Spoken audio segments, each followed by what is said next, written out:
Now we are going to try to listen to the first lecture before answering these questions. Let's see what we can get from the lecture. Remember, listen and take notes. I offered an alternative form to note-taking here. Have you ever heard the one about alligators living in New York sewers? The story goes like this. A family went on vacation in Florida and bought a couple of baby alligators as presents for their children, then returned from vacation to New York, bringing the alligators home with them as pets.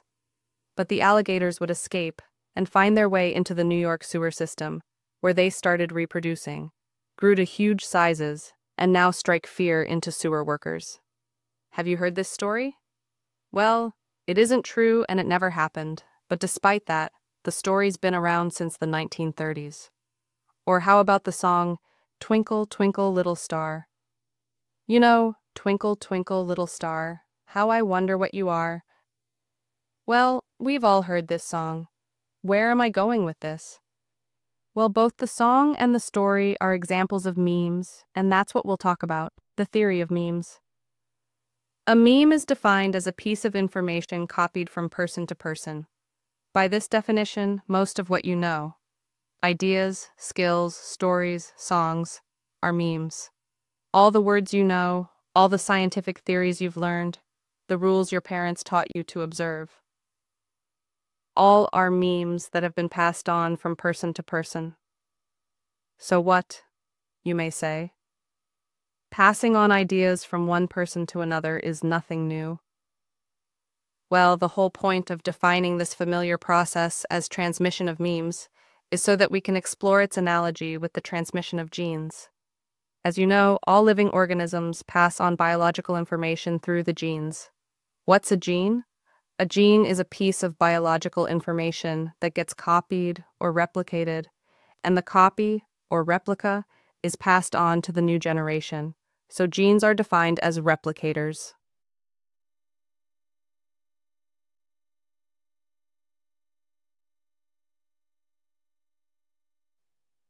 Genes are replicators that pass on information about properties and characteristics of organisms. By analogy, memes also get replicated, and in the process pass on cultural information from person to person, generation to generation. So memes are also replicators. To be a successful replicator, there are 3 key characteristics: longevity, fecundity, and fidelity. Let's take a closer look. First, longevity. A replicator must exist long enough to be able to get copied and transfer its information. Clearly, the longer a replicator survives, the better its chances of getting its message copied and passed on. So longevity is a key characteristic of a replicator. If you take the alligator story, it can exist for a long time in individual memory. Let's say my memory. I can tell you the story now, or 10 years from now. The same with the Twinkle, Twinkle song. So these memes have longevity because they're memorable for one reason or another. Next, fecundity. Fecundity is the ability to reproduce in large numbers. For example, the common housefly reproduces by laying several thousand eggs. So each fly gene gets copied thousands of times. Memes? Well, they can be reproduced in large numbers as well. How many times have you sung the Twinkle, Twinkle song to someone? Each time you replicated the song, and maybe passed it along to someone who didn't know it yet, a small child maybe. And finally, fidelity. Fidelity means accuracy of the copying process. We know fidelity is an essential principle of genetic transmission. If a copy of a gene is a bit different from the original, that's called a genetic mutation, and mutations are usually bad news. An organism often cannot survive with a mutated gene, and so a gene usually cannot be passed on unless it's an exact copy. For memes, however, fidelity is not always so important. For example, if you tell someone the alligator story I told you today, it probably won't be word for word exactly as I said it. Still, it will be basically the same story, and the person who hears the story will be able to pass it along. Other memes are replicated with higher fidelity, though, like the Twinkle, Twinkle song. It had the exact same words 20 years ago as it does now. Well, that's because we see songs as something that has to be performed accurately each time. If you change a word, the others will usually bring you in line. They'll say, "That's not how you sing it," right?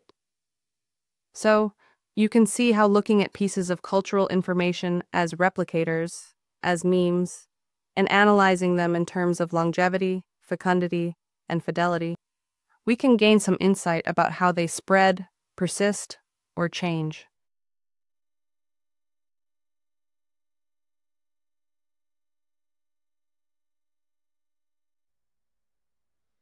Now we're gonna try to answer the questions. And here it is. This is what we get for number 6. So from what we just heard, to introduce a method that can help students remember new information? No. To introduce a way to study how information passes from one person to another person?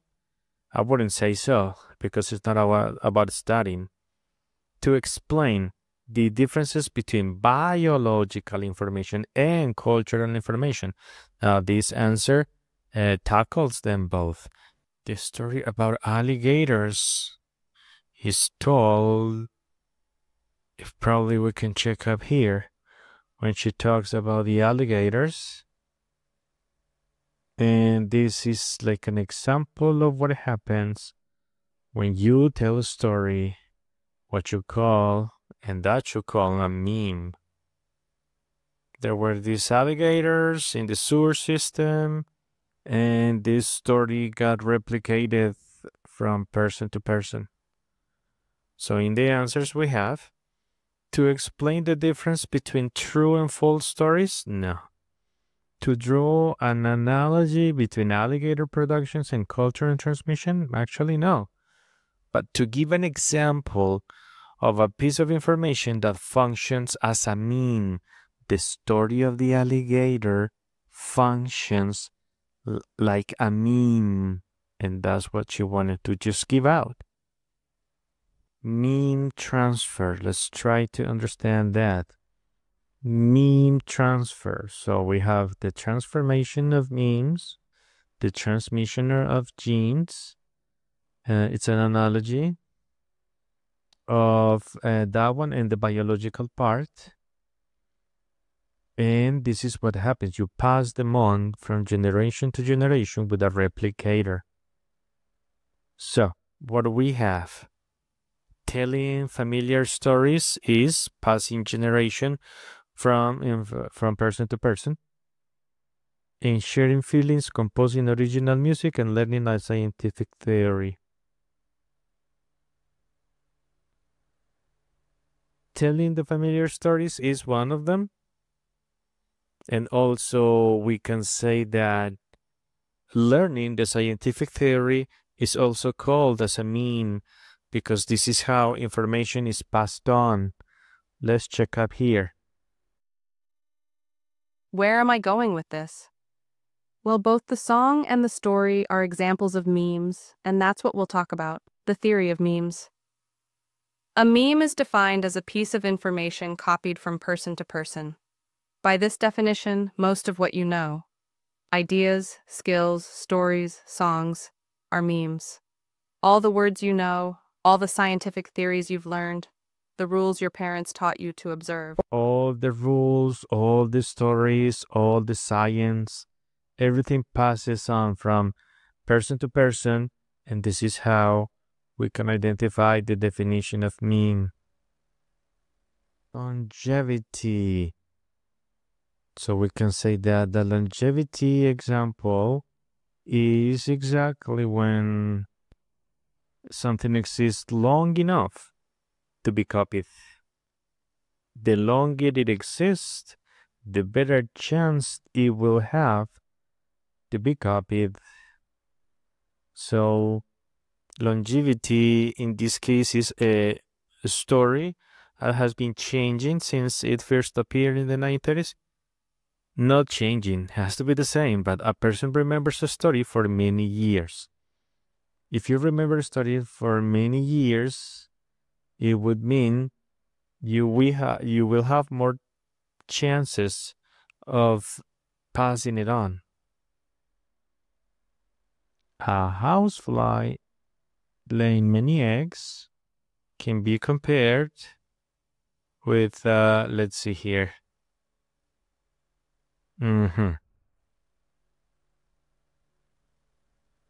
So it says, a housefly that has thousands of eggs, in this case, the name is going to be fecundity. And that means that the information gets copied thousands of times. So biologically speaking, it's like how many times people sing a song. When people sing a song, they replicate the song and they can pass to somebody that doesn't know the song. So the more time you sing, the more times you sing it, the more times it has the chance to be replicated. A child learning many different ideas? No. Alligators reproducing New York sewers? No. Different people remembering different version of a story? Not necessarily, but a person singing. If you sing your song so many times, that is going to be like a big chance for anyone else to listen and understand and learn something new. If you change a word, the others will usually bring you in line. They'll say, that's not how you sing it, right? So she says that to explain why. Some memes do not change much, because if you make a mistake, somebody is going to correct you, bring you back in line.